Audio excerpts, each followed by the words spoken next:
Das ist eine Mahoni, leider schon gefräst. Und die Charakteristik, damit man sieht, ob Mahoni richtig Mahoni ist, einfach so anfassen oder so machen. Und wenn blau wird, dann ist der legitim Mahoni, das echte Mahoni.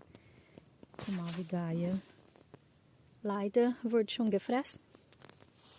Schade.